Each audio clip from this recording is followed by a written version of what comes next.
As and answered po, Your Honor. The presiding officer would like to remind the witness to kindly avoid making a ruling for and behalf of the presiding officer. But you're at liberty to disclose who searched for that Las Calles document.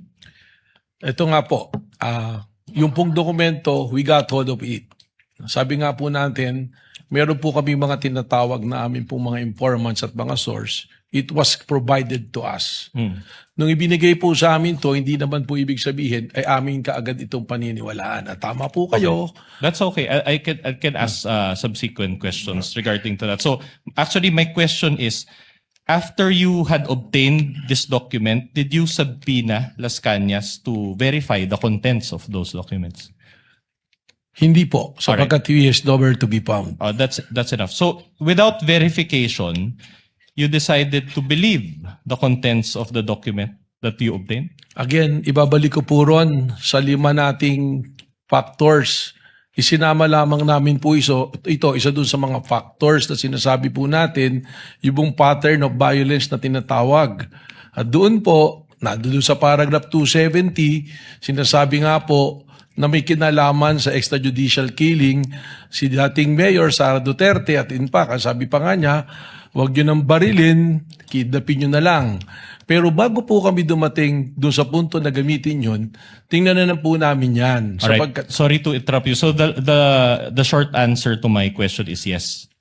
Pakiulit po yung Alright. tanong ninyo. The question is, did you decide to believe the contents of the document without verifying it with Las Cañas? Yun nga po yung sagot po. Opo, hindi Yes. kaagad. Kaya po ikinikwento ko nga kung paano po namin nagamit yun. Alright. So hindi po kaagad namin pinaniwalaan. Okay. Your Honor, may I just manifest that the defense is actually misleading already the witness. He kept on raising the question, did you believe right away? When as a matter of fact, the witness is explaining. Your Honor, I never meant sorry. Counsel, with all due kindly respect. let the lead prosecutor finish. The witness has been saying that he did a lot of things after receiving the affidavit of Las Cañas, to the extent of going over the 5 factors that he testified to yesterday. But after that first question, so that means yes. The defense said yes. To his question, did you believe to that right away, to that affidavit? The position of the witness, Your Honor, is no.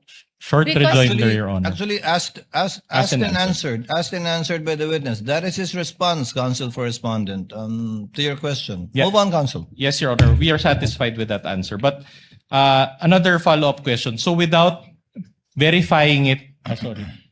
That's misleading, Your Honor. Allow him to finish the question, counsel. just on What the is the point- pleasure of Senator Judge Yes. Cayetano? Just on your ruling, may be clarified because the question was, pinaniniwalaan mo ba? Ang sagot niya, hindi ka agad. So counsel was asking for yes or no. I just want to be clarified.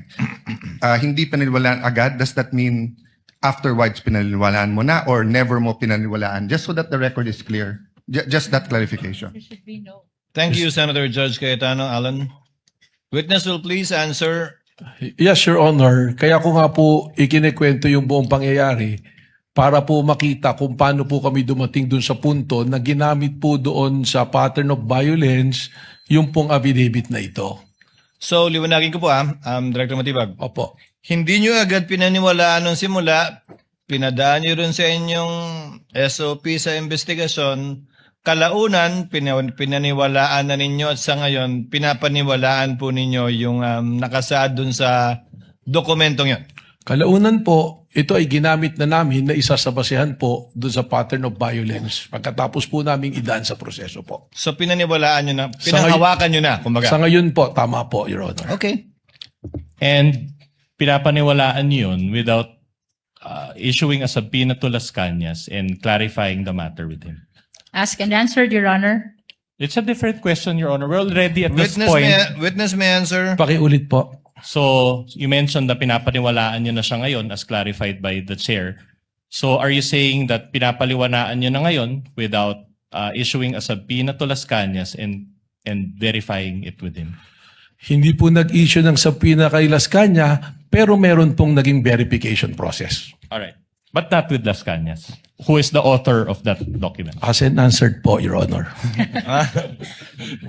The presiding officer would like to remind the witness to kindly avoid making a ruling for and behalf of the presiding officer. Pasensya na po, Your Honor. But the gentleman would have been correct. The presiding officer would have said the same thing. Thank you for saving me the trouble.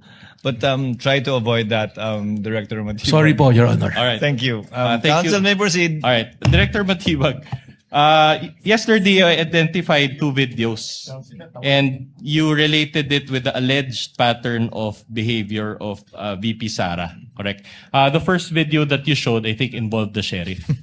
Tama po. All right. But that incident, will you confirm that that incident took place on July 1, 2011? Yes, long time ago po. So around 15 years ago. Tama po. And did you still find it relevant to use that video? Under po dun sa 5 factors namin, ang tinitingnan po natin sa pattern of violence is the historical behavior. All right.